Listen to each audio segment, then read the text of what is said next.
It's impossible to go flying without testing, okay? The beauty of that, it is the fact that we have a lot of data, and we use those data, those test data, to correlate, to validate, to calibrate the simulation. So you have to simulate that with a lot of components. You model every single fastener, every single doubler. So at the end of the day, you have a very complex model, okay? Yeah. And you run the flying conditions and you predict the stresses. And believe me or not, the correlation was below 5%, even around 1 and 2%. Okay. Yeah. So, and it is really satisfying when you achieve that. As soon as you demonstrated that your FEM is valid against, let's say, 10 test cases, it means that after that you can apply any conditions, different conditions. Using the same modeling techniques, because in reality you validated the modeling techniques. And it is the reason why I am very happy when I started my career, I started with end calculation, okay? Because it permitted me to understand very well, as you said, the concept of load path, the concept of bending, shear, all the basic concept behind mechanical engineering, you know? Because at the end of the day, finite element analysis is doing that, is using those concepts. We don't need, as engineers, we don't need to know all the details of the theory. I think we just need to know the basic FEM theory, but not all the details. Okay, there was nobody around me to teach me the practical aspect. In the university where I was, the bridge between the theory and the practical aspect was not very good. At this time, the online courses, it did not exist. Okay, so I strongly believe that if you don't do any error, you don't learn. Okay, or you learn less than the guy who did all the possible errors. You know, it's easy in FEA to do wrong, but you don't know it.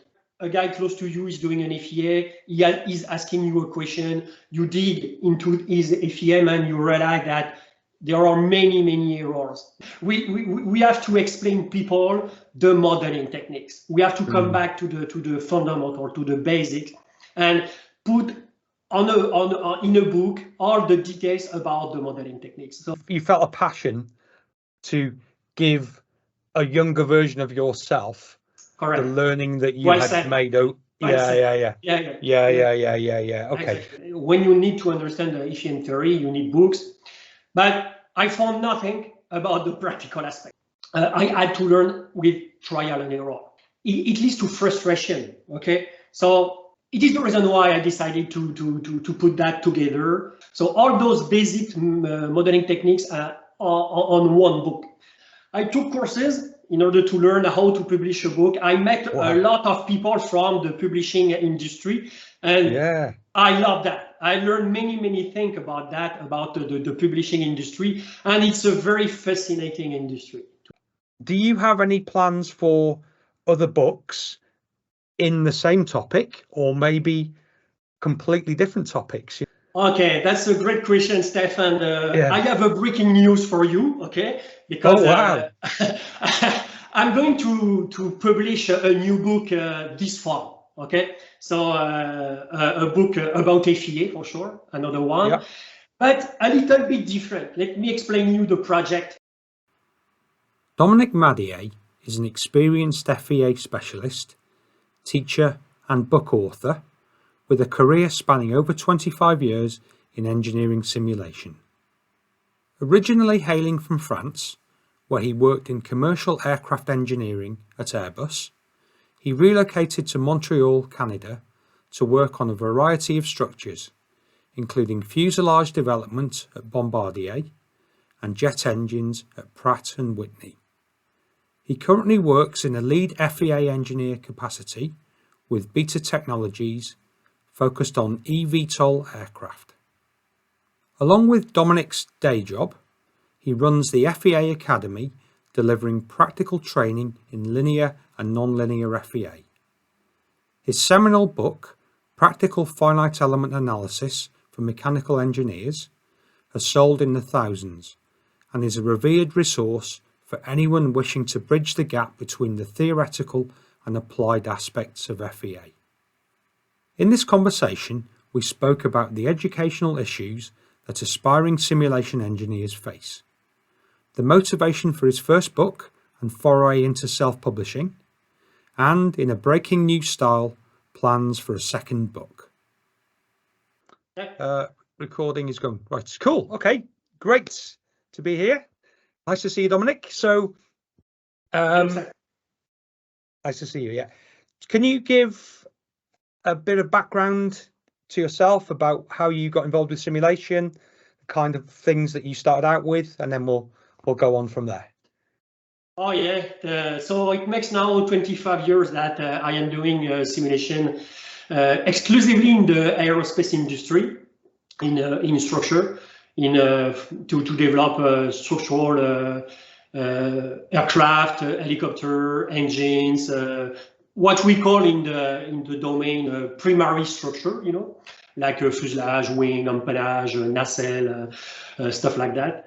And yeah, I started in reality, I didn't start my career in simulation. I started with what we call end calculation, you know, because in aerospace industry, we are doing a lot, and still today, we're still doing a lot of end calculations. And so I started with that. So I learned a lot in this domain with end calculation. I should say I learned a lot in structural analysis thanks to end calculation. And after that, I jumped to simulation with finite element analysis a long time ago. But at the very beginning, I decided to go in numerical simulation and FEA particularly, but because I had an excellent teacher at the university in finite element modeling, and I did my internship in France. For a company called ATR. It's a company which was doing regional aircraft. ATR stands for it's aerospace. No, it's an aircraft. I don't remember But by the way, it's a company which built regional aircraft. Okay, and they had issue with the wing, with a crack on the wing, so they needed to develop some parametric models. So it is what I did. So, but it confirmed that I wanted to go numerical simulation in my career in the aerospace industry. So you were using FEA. Is this? Are we talking 25 years or so ago now? Then? Absolutely. Yeah.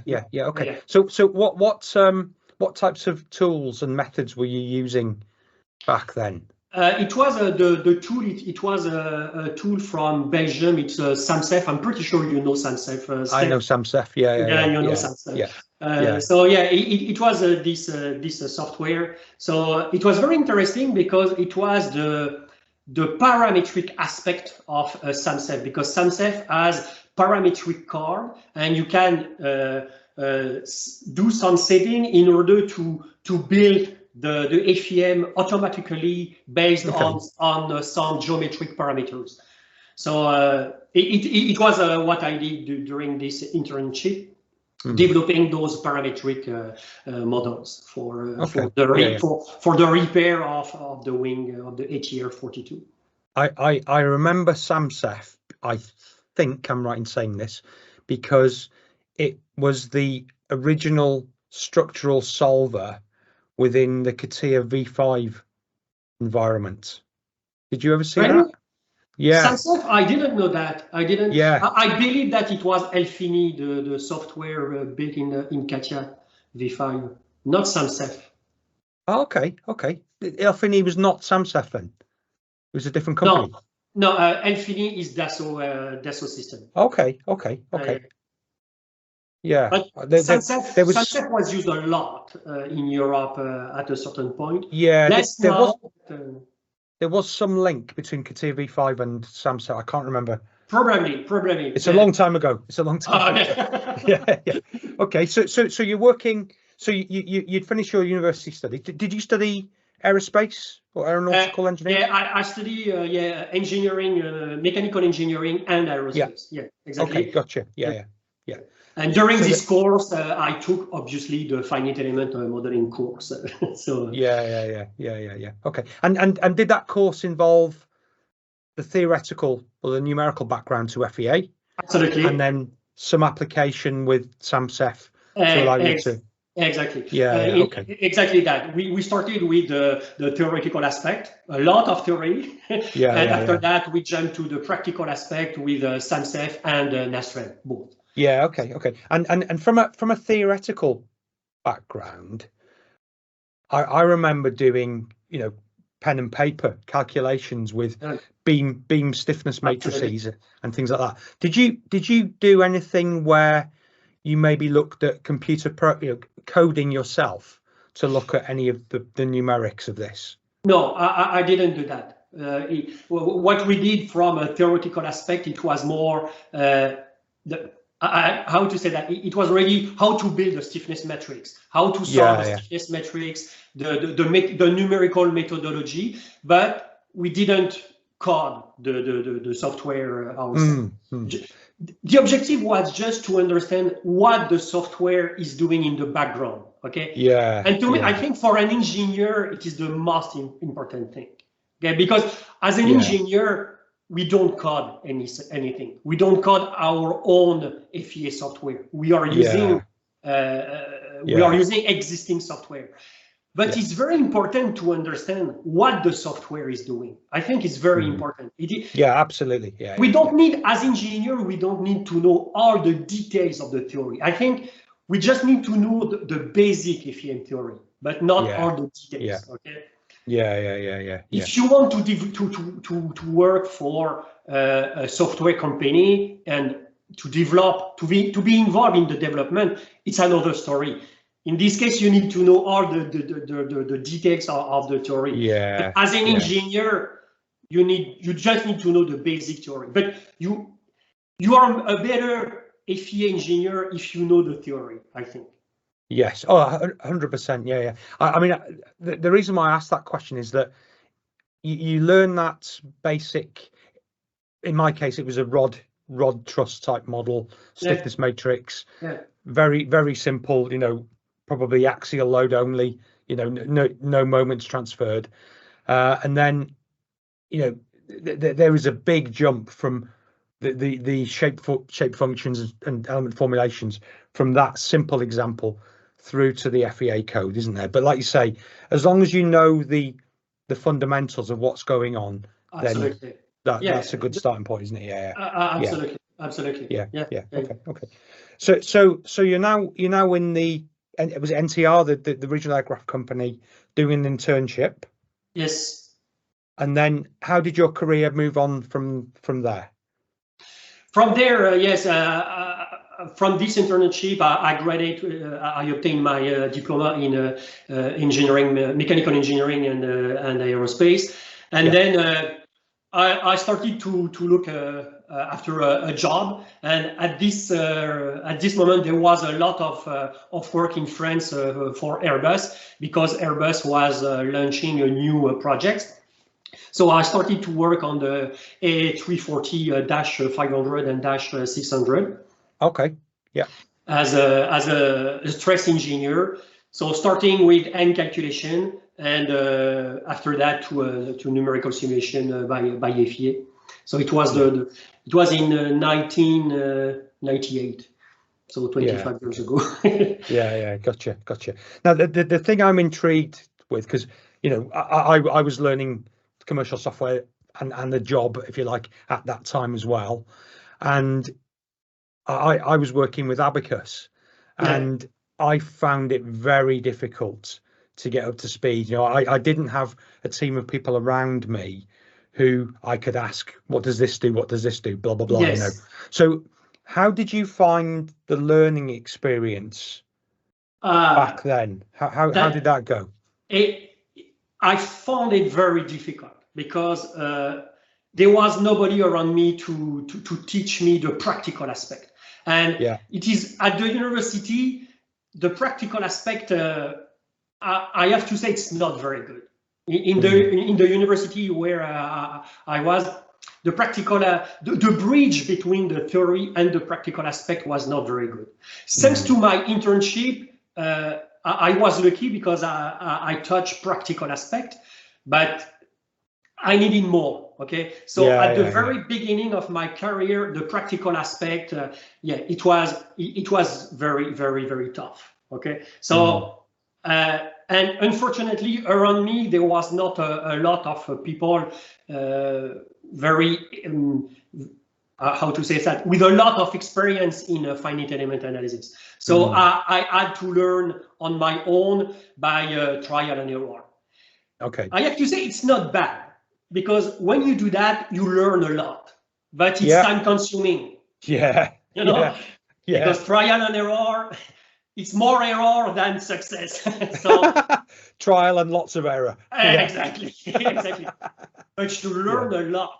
At each error, you learn something. I strongly believe that if you don't do any error, you don't learn. Okay, or absolutely. You learn less than the guy who did all the possible errors. You know, so it was my journey in learning FEA, trial and error. It was tough, but very very efficient for me at the end of the day, because I was able to touch a lot of practical aspect by this learning process. Yeah, okay. And what type of structure were you looking at for those Airbus programs then? At the beginning of my career, I started with fuselage. I was working on the fuselage. After that, I was lucky because I had the chance to be involved on the wing, on the empennage, on the nacelle, and stuff like that, the thrust reverser. But at the very beginning, it was the fuselage, which is not a very simple structure. From the outside, it seems to be very simple, like just a cylinder. But believe me, it's not. It's quite complex, with a lot of interacting parts, a lot of components, and you know, it's a very fun part to start with in the aerospace industry, the fuselage. Yeah, okay. And were you working with Nastran back then? Back then, yes, it was Nastran, because Airbus at this period. The Airbus, they had their own FEA software. They developed their own software a long time ago. But when they launched the A340-500 and -600, they decided to switch to Nastran. So it was with Nastran. What was the tool that they were using before Nastran then? Can you remember the name? No, I don't remember the name. It is an in-house development. I don't remember the name of the. Okay. I remember when I started. Well, a bit later in terms of my entry into the aerospace industry, but it was early 2000s, and there were databases of FEA model result that you could access to do downstream hand calcs on, but you didn't actually have any input to the running of the model itself. That was all captured in a central location, if you like, and then they would then push out the data to all the supplier companies. But then if we needed to look at structure in detail, then we'd have the capability to pull a CAD and build an Nastran model, you know, for that kind of thing, you know. Okay, so how did you end up? I mean, we're probably jumping forward here, but so you're working for Airbus. How did you then end up in Canada? So apology, I should say, Dominique is based in Montreal in Canada. Okay. It was a long story, because I stayed in France 8 years working for Airbus, but also for Dassault Aviation on the Falcon 7X. So I was building my knowledge of in structural analysis, finite element analysis on different projects in France. I was based at Toulouse in the south of France, where Airbus has the headquarters. So I was a permanent employee in those companies to work on those projects. But one day I told me that I should start to work for myself as a consultant, because I gained a lot of experience in the domain of numerical simulation, structural analysis. So I wanted to become more independent. Okay, so I decided to in around 2005, I decided to become an independent consultant. So it is the reason why I moved to Canada. And to be honest, I wanted to explore new horizon in terms of structural solutions, because I discovered what they did in Europe with Dassault Aviation, with Hispano Suiza, with Airbus, and I wanted to see here in North America what they are doing. So I decided to come here in Canada, and to become an independent consultant in North America, it's very easy compared to France. For example, in France, the process is not that easy. In North America, even if nobody knows you, it's very easy to do. So it is the reason why I decided to come here. Do you mean it was easy from forming a company perspective? Correct. Or, absolutely.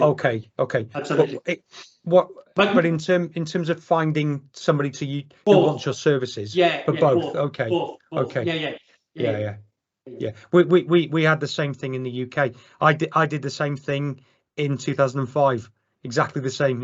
Where we would say contractor. Where I became this way of working, and then I was working with many different clients, for a number of years before I set Evotech up formally, as it were, and then took on working in a different way. Okay, so you arrived in Canada in 2005. Absolutely. And who did you work with, and what kinds of projects were you working on back then? Yeah, so when I moved to Canada, I continue in structural analysis in the aerospace industry, and I started to work with Bombardier. I'm pretty sure you know this company. Yeah. So, and I was involved in the regional jet aircraft program.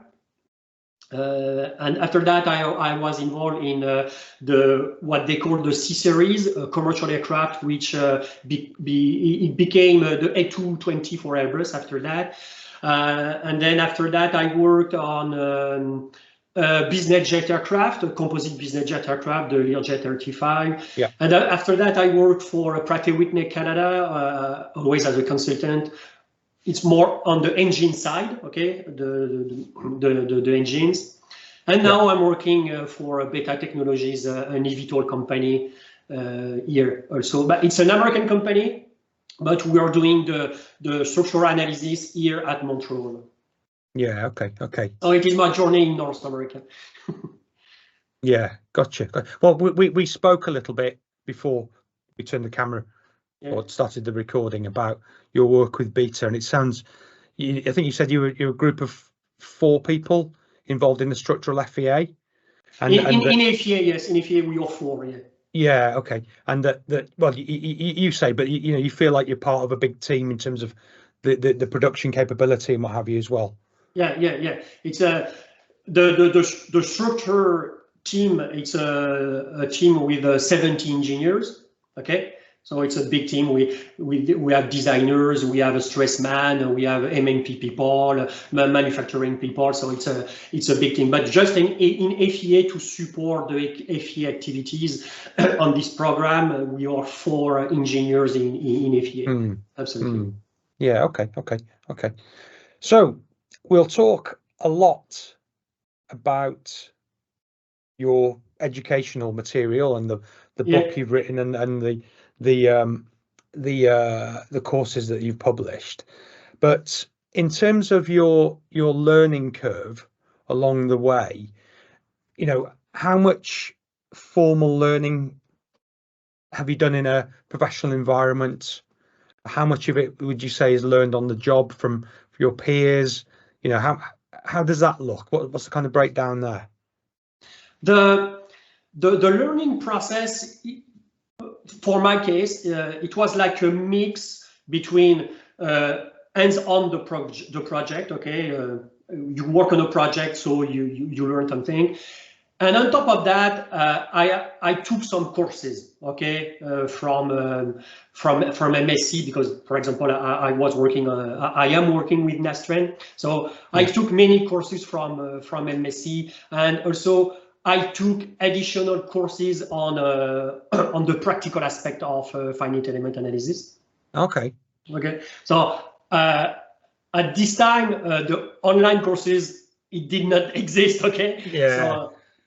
So some companies are specialized in that. So they prepare the courses for the engineers, and the engineers, they go to physically to the course. And but it's good, because when you go in that kind of course, you meet engineers from many industries, not only from the aerospace industries. So you can share your different vision, different approach in terms of modeling, different problems, you know, and so it is like that. I learn FEA by those courses in person, and by doing the job. At certain point, I was lucky because I met a few guys who were very good in FEA, with a lot of experience in FEA, and they are good at transmitting their knowledge. So I was lucky to meet such people. So it is like that. I learned on top of my trial and error. Yeah. So I mean, my path is slightly different in that sense, because when I finished my university or my postgraduate studies, I worked in industry for 2 or 3 years, but then I worked for MSc. Okay. So I was effectively in that training environment all the time, you know. So I was working with the technical support. So people were sending in problems, you know, things like, where's the icon to do this versus how do I model a wing? You know, the two ends of the spectrum. That's good. And then I developed to actually delivering some of the courses that you would have taken from their course syllabus, you know. And in fact, from my own perspective, in terms of what I'm doing now with some of the training I develop, it's good to be able to think back to how some of those courses worked. Yes. What were the good points? What were the bad points? Absolutely. You know? I mean, what one. I think this is it's partly good and partly bad. You know, the fact that you're on a training course with a number of people is good. Yes. But you know, like for example, the intro to Patran and Nastran course, it took 5 days. People were in hotels for, you know, unless they lived locally, but people would be in a hotel for 5 days. They'd be away from work for 5 days. I mean, don't get me wrong, it's a bit of an adventure, isn't it, to be able to do that? Yes. But it's really digging into people's time, isn't it? You know? Correct. And before we even talk about the cost and, you know, the ability to ask questions after the course, you know, all these different things, which, you know, maybe 20 years ago were the only way to learn, the only way to learn FEA formally. Yes. Obviously, you know, the work that we do now is very different. But yeah, I think things have changed, haven't they? You know. Absolutely. So absolutely. Yeah. But so you've put the hard years in to learn the skills, to build up your knowledge and your experience in these tool sets and in these methods, you know. So one question I ask most people on these recordings is, what is, it doesn't have to be a single thing, it just could be maybe an idea or a concept, but where have you seen simulation used in the best way, or what's the most satisfaction you've got from doing this kind of simulation work, that, you know, the stuff that you've seen throughout your career? The best satisfaction to me, it is at the correlation stage, the validation stage, you know, because I have seen many cases where in the aerospace industry, I don't know if the audience know, but it's an industry which tests a lot in the aerospace industry. By regulation, it's impossible to go flying without testing, okay? The beauty of that, it is the fact that we have a lot of data, okay? And we use those data, those test data, to correlate, to validate, to calibrate the simulation. And it's a huge satisfaction when you take the test data and when you do this correlation and you see that your simulation is on the spot. Okay. Yeah. It happens now with the powerful of the simulation, with the accuracy, with all the details we put in our simulations. The correlation is amazing. Let me give you an example. The last time I did that on the C-series. The last time for this correlation for the fuselage. We did very detailed FEM of the opening. You know, in the fuselage, you have a lot of openings. You have the cabin windows, you have the passenger door, the service doors, and those openings for the structure are problematic. Okay. So because they create a lot of peak stresses, okay, they create a lot of hotspots. So we have to reinforce those regions. So it implements a lot of complexity into the structure. You have to add some doublers, some beams, some seals, and with a lot of fasteners. So you have to simulate that with a lot of components. You model every single fastener, every single doubler. So at the end of the day, you have a very complex model, okay? Yeah. And you run the flying conditions and you predict the stresses, okay?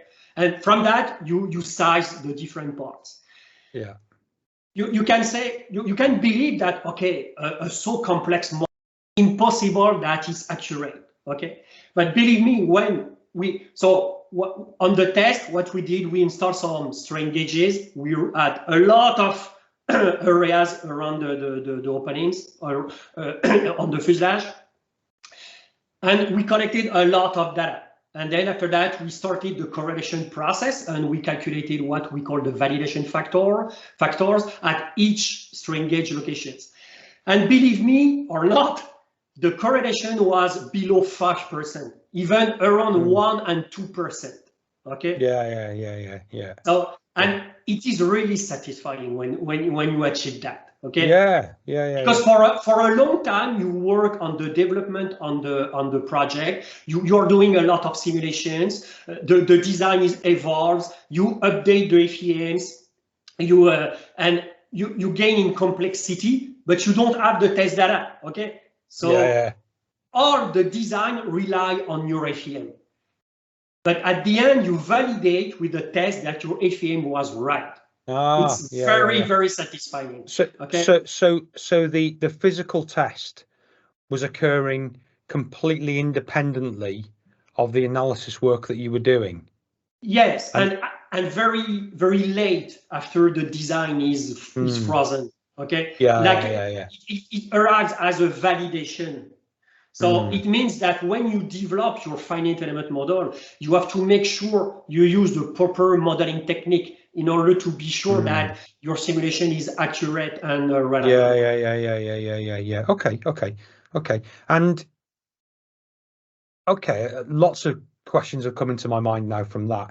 I mean, were you using linear static analysis for this? Yes. You were. Yeah. Yes. Okay. That's opened up a big question for me. Okay, because I was speaking with somebody else on this topic recently. Yes. And you know, we see in the industry and the software vendors pushing all these, you know, very elaborate, very complex solution types, multi-physics, chain analysis, and blah blah blah. Yes. And I was saying that, well, we were both discussing it really, but saying, when you're designing something as complex as an aircraft or fuselage, so many load cases, you know, so many fasteners, so much detail, you need to have a design and analysis philosophy which is as simple as it can be. Correct. Okay. Correct. You know, absolutely. That because as soon as you get into even, you know, nonlinear contact or nonlinear material, as soon as you deviate into a non-simple analysis method, your work just grows exponentially, you know. Absolutely. Yeah. So I often think that there's there's almost like a snobbery in the industry that says if you're not using super complex analysis, you're not a real FEA engineer. That's wrong. I don't agree with that at all. I don't agree with that at all. I think a good engineer should be able to develop a working structure using the simplest methods that they can. Yes, absolutely. Absolutely. So that's why I asked about whether you're using a linear model to correlate your physical test. And that is a very key distinction there, isn't it? Correct. In terms of the way that people use analysis. You're right. But that being said, I have seen also some correlation, some very good correlation obtained between test and simulation, even with very complex, complex case. I take, for example, nonlinear buckling. Nonlinear buckling is really complex. I remember on the Falcon 7X, we were able. There was a region close to the engine where we had a nonlinear effect, a nonlinear behavior. We did the simulation, nonlinear buckling. We did the test, and the prediction, we predicted a buckling at 155% of the load, and it buckled in the test at 153%. We can. The structure was really complex with again a lot of parts, a mix of composite and metallic, thermal effect, pressure effect. But even there, we were able to predict in less than Okay. So it's feasible. It's feasible. But I agree with you. You have to work harder in order to obtain this correlation with the complex. Yes. But in general terms, take an aircraft structure as an example, you design it not to buckle, not to go unstable. Yes. You design it well below the yield stress of the material. Absolutely. You design it such that you haven't got large scale contact effects going on. So that structure behaves as a linear static structure, and that's because you've designed that into it globally. Exactly. So that is a very important thing, and I think people learning FEA and what have you, probably it's good to understand that is that just because you're using linear static, it doesn't mean that you're not doing real analysis. Correct. It just means that you're doing it in a particular way. Again, I mentioned with somebody else previously that we were looking at a wing leading edge development program where we had 30,000 load cases. And you can't design that structure using anything other than small displacement, linear static approaches. Otherwise we'd still be there now. That was 10 years ago. Correct. So that's interesting. But the ability there. So you've really understood the detail of the geometry or detail of the structure. You've really understood the load path. You've really understood the constraints and effects that they have on the structure, and then to go all the way through to be able to show that you've got this, what you say, less than 5% correlation at multiple locations. Correct. Really demonstrates that your skill in understanding that structure has borne its way through to the physical test. Okay, that's fantastic.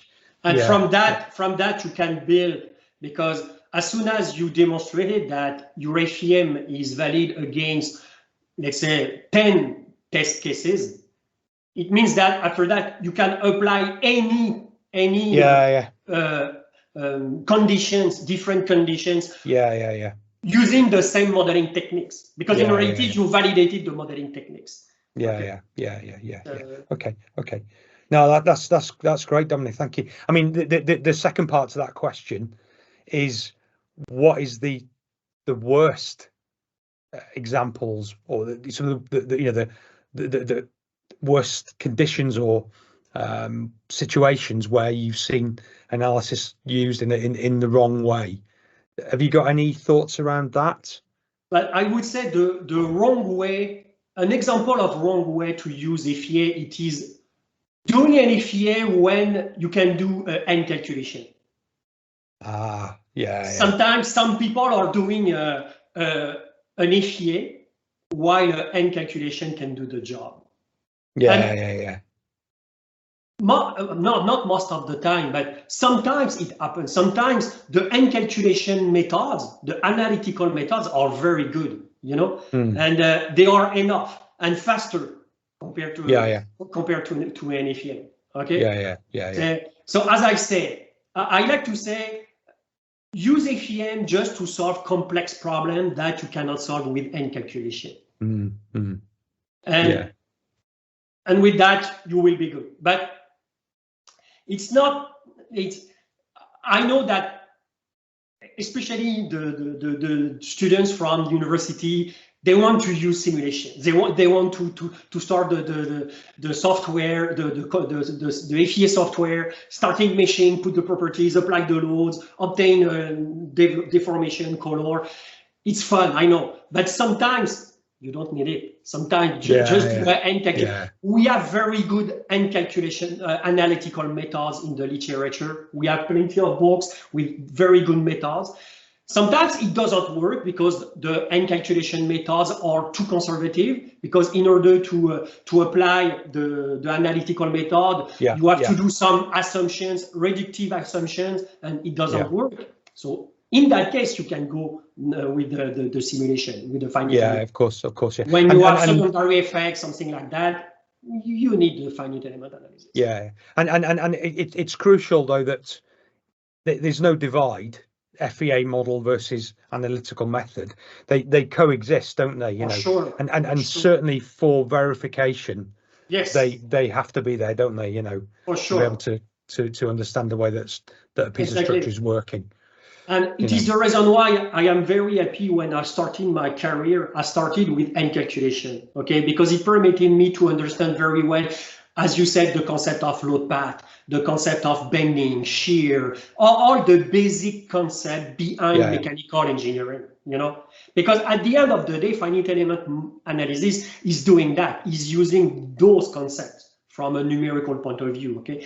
But at the end of the day, as an FEA analyst, when we obtain our results, we have to think about mechanical engineering, not numerical, not the numerical aspect. The numerical aspect is important, but the mechanical engineering is very, very important. I like to call that engineering judgment. You know, it's fundamental. It's crucial in order to understand the result of the simulation and to make sure that we are doing the right assumption when we build a finite element analysis. Of course. Pointing to your bookshelf, that brings us on to my next question. Really, I think I've noticed that I can see your book there on the end, but that you've got a copy of is it called Analysis of Flight Structures by Brune?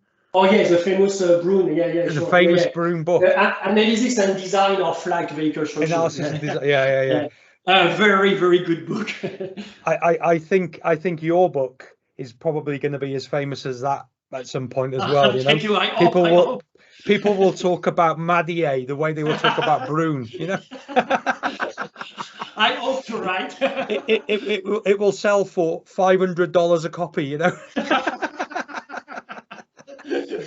So no, that's fantastic. I mean, I'll be bluntly honest. So was it maybe 3 or 4 years ago when you released your book? 2020. 2020, yeah, okay.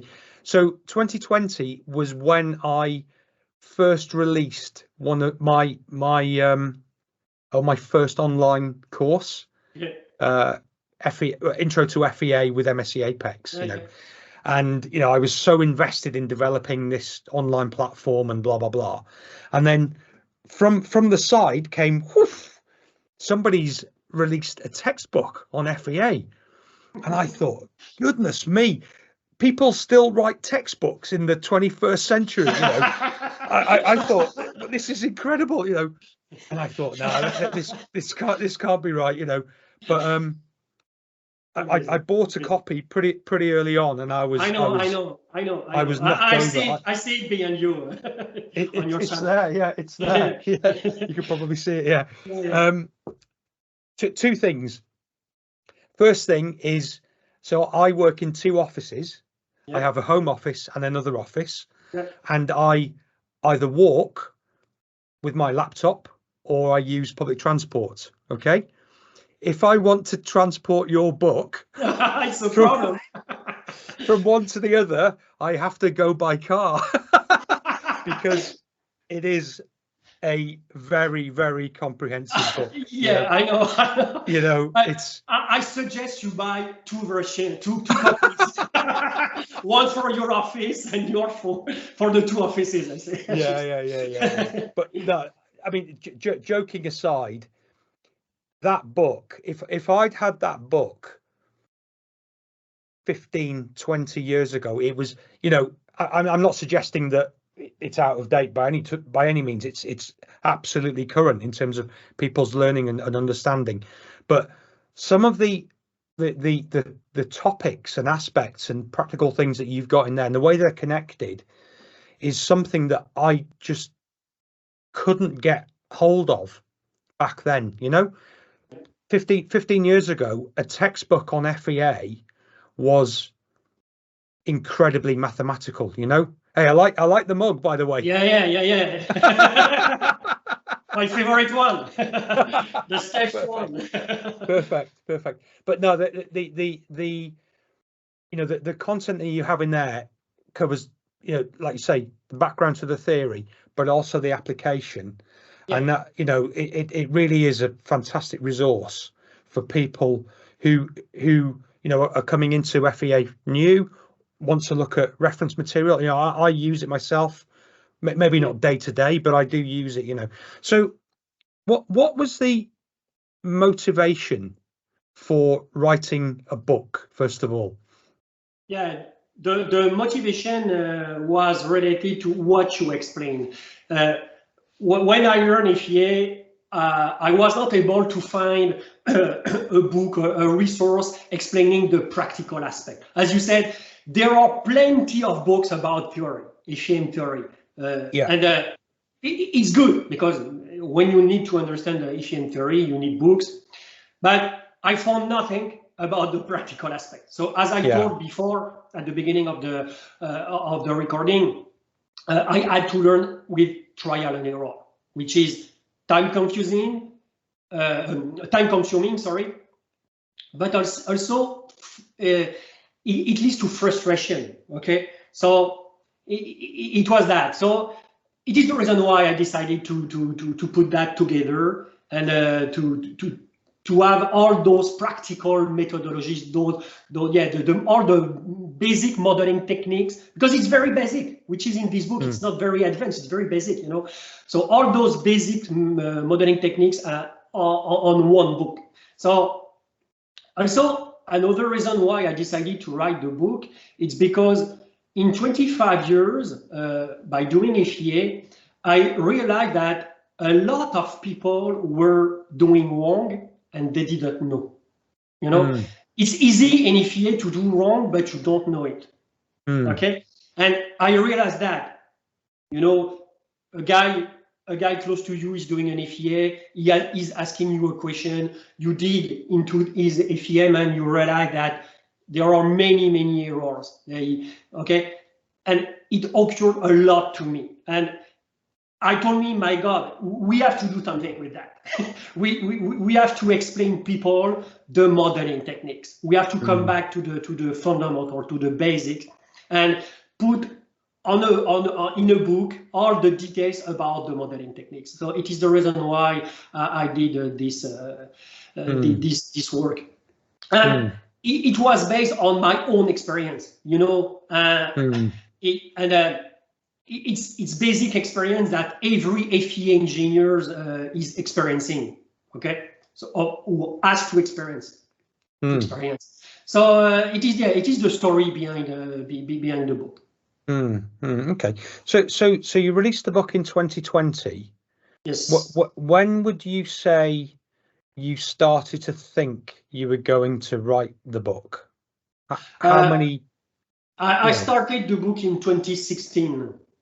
So I had the idea around 2015, and I started to write the manuscript in 2016. Yeah, okay. And not free time, because did you have any feel for how much demand there was for? Because it was such a novel concept that you did. Yeah, I know, but I know I didn't have this feeling around me that people were looking for such a resource. But me, I needed when I started. I would have liked to have this kind of resource. So it's like I wrote the book for me, okay? But I had in mind that I'm pretty sure that many engineers will be interested by having that, this resource. You see absolutely, that you felt a passion to give a younger version of yourself the learning that you had made. Okay. So obviously there's commercial aspects. So you're not doing this, you investing your time for no reward, but first and foremost, you wanted to make that knowledge available to people coming through. Okay. I thought that it made sense because simulation is used more and more every day on a lot of aspects of engineering. Okay, so I had the feeling that it will be interesting for a lot of people because finite element analysis is growing a lot. Yeah, absolutely. Okay, so you started 2016 and you sketched out a plan and started to work on different chapters then? I started with a plan. Yes, I started to write the table of contents with all the topics I wanted to cover in the book. Okay. So at the very beginning, I had only the table of contents and with the different chapters, and after that, in each chapters, I prepared all the paragraph I wanted to cover for each chapter. It was the starting point. But also, I based the content on my own notebook because during my learning process with trial and error, I was writing some notebooks. Okay, so it was like my material to build. Gotcha. Okay, so I mean, I felt this a little bit from developing online courses.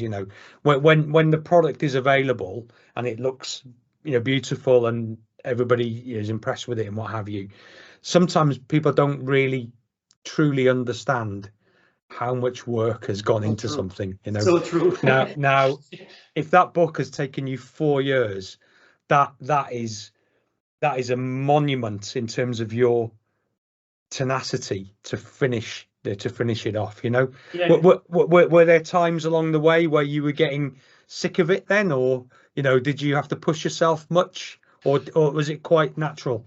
No, it's quite natural because I love writing. Okay, so it was not painful for me. I love doing that, and on top of that, I learned something, new skills. Sorry, because I self-published the book. Okay, so I created my own publishing company, but I had to learn how to publish a book. So I took courses. In order to learn how to publish a book. I met a lot of people from the publishing industry, and I love that. I learned many things about that, about the publishing industry, and it's a very fascinating industry, to be honest. So no, it was really a great process. Yeah. Well, like I say, I mean, I think I'm right in saying you've sold thousands of copies. There's people all around the world who are benefiting from your knowledge and your hard work in bringing this together. So it's absolute credit to you that you've done that. Fantastic work. Yeah, well done indeed. So from the book, you developed a number of courses which have followed on. Okay. One question I was interested to ask, and you've said that you love to write. Do you have any plans for other books in the same topic, or maybe completely different topics? Is that something that you have an interest in? Okay, that's a great question, Stefan. I have a breaking news for you. Okay, because I'm going to publish a new book this fall. Okay, so a book about FEA for sure, another one, but a little bit different. Let me explain you the project. Okay. And, I completed to write the manuscript 2 weeks ago. So I worked on it during 1 year, the last year. And so the title of the book, okay, is Harness the Power of Finite Element Analysis. Okay, the objective of this book is sorry, I missed the title. Harness the Power of Finite Element Analysis. Oh, harness the power. Sorry, yes. Yeah, apologies. Thank you. No problem. So the objective of the book is to present and to give some guidelines for technical manager who want to implement finite element analysis into their organization. Okay. So it is this book. So in reality, this book it's 5 guidelines. Okay. The 5 guidelines in detail. The first one it's how to build and managing an effective FEA team. So it focuses on assembling a skilled team, defining the rules, fostering a collaborative environment, okay, in finite element analysis. This is the first guide. The second guide is ensuring accuracy and quality in finite element analysis. So the objective of this guide is to address the critical importance of maintaining high standard in FEA results. Okay, so I discussed the common challenges, the quality control strategies, and the verification and the validation processes. The third guideline is dedicated to tools, software, and resources for the FEA teams. So it explores the essential tools and software, okay, comparing the capabilities and the cost and managing the licenses. Then the fourth guide is professional development and skill building in FEA teams, because it's very important, I think. So it focuses on the importance of continuous learning, the skill gap analysis, and the effective training methods for the FEA professionals, okay? And also how to become an FEA specialist. And the last guideline, the last guide in this book is the role of project management in the FEA projects. So it will be the content of my next book, and it will be available this fall. Fantastic. No, I can see that. So it's more about how analysis sits within an organization rather than the actual skills of the engineer that's using it. Exactly. To do the job. Okay. Exactly. That's clever. And the reason why I decided to write this book, at the origin, the project was not a book. At the origin, the project was an article.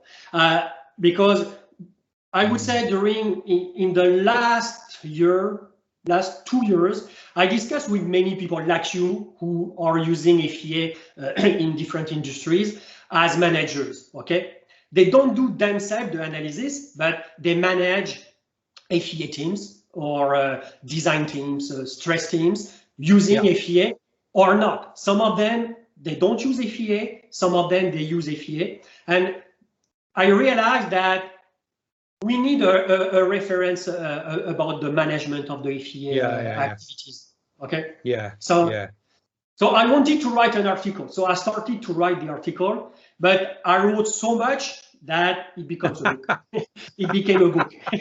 So, fabulous. And will it be as dense as this one, or do I need my car as well? No. It will be smaller. 250 pages. A small one. Fantastic. No, that's really good. Thank you for that, Dominic. I feel privileged that I've heard about it in this way. I wasn't expecting that at all. No, it is the first time I'm talking about the book publicly. So you're the first.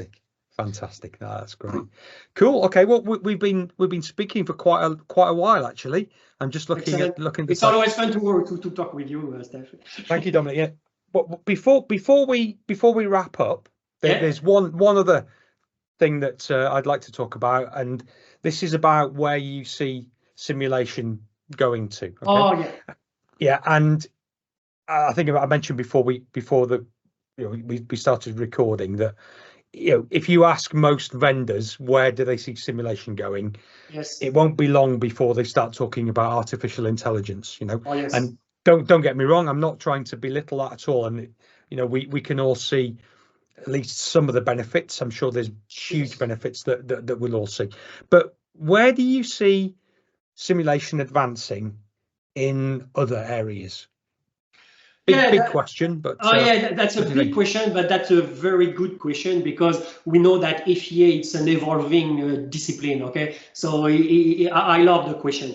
And to come back on AI, you're right.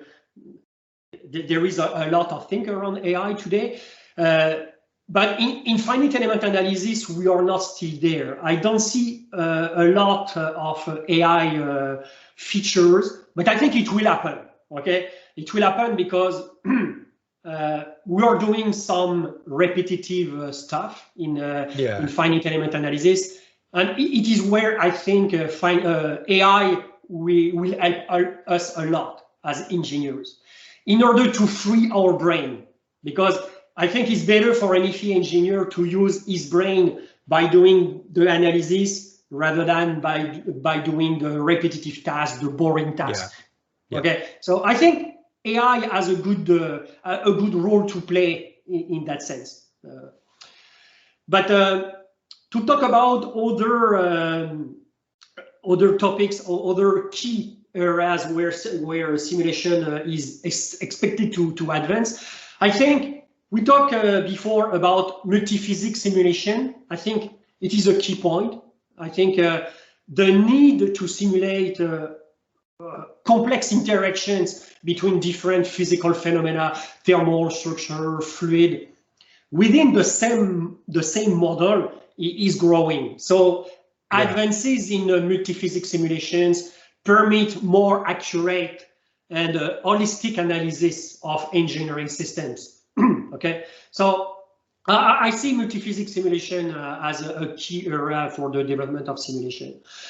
Also, I see the high-performance computing and the cloud computing as key areas. Okay, we know that now the availability of HPC and cloud computing resources is transforming literally simulation by permitting the processing of large-scale complex model that were previously too resource intensive. Okay, so it's I think it's another development for simulation. For sure, there is the famous digital twins.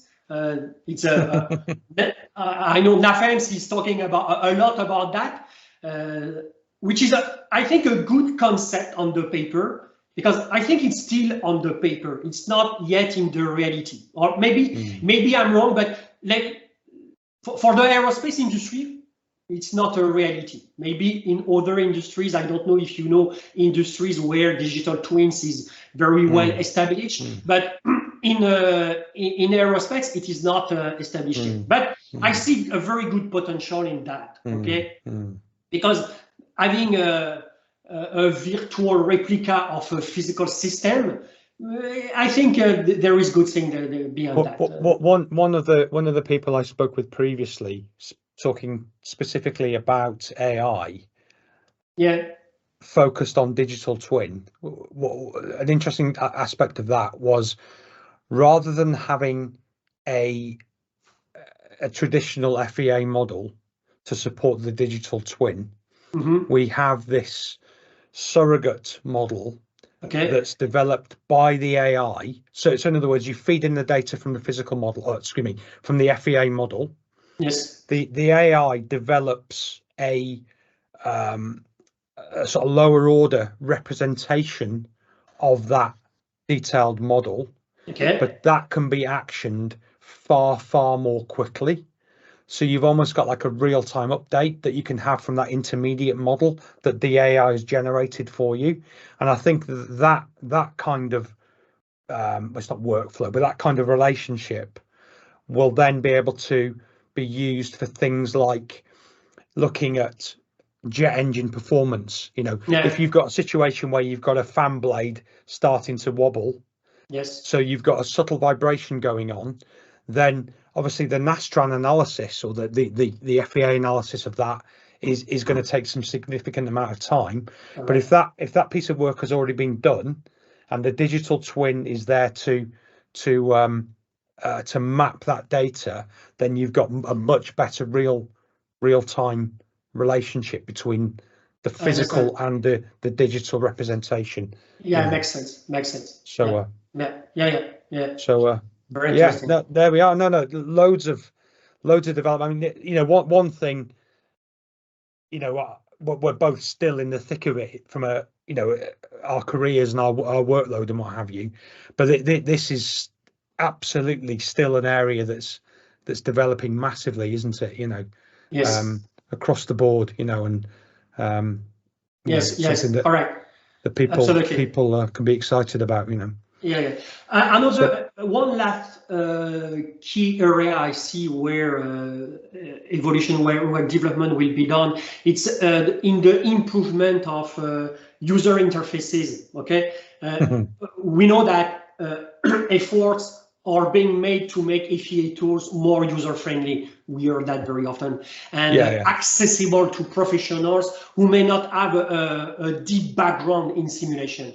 So this involved the development of more intuitive interfaces, simplified workflows, and automated features that reduce the expertise required to conduct complex analysis. Okay. Yeah, absolutely. I mean, that's something that I've been very heavily involved with the Apex work I've been doing. Yeah, I know. So that's a subject very close to my heart. Yeah. So great. Right, we've spoken for pretty much exactly 1 hour. Excellent. So that was great, Dominique. Thank you very much. Fantastic. Thank you for your time. It was really interesting. And always a pleasure to talk with you, Steph. And the same with you, Dominic. Thanks again. Cheers. Thank you. Bye.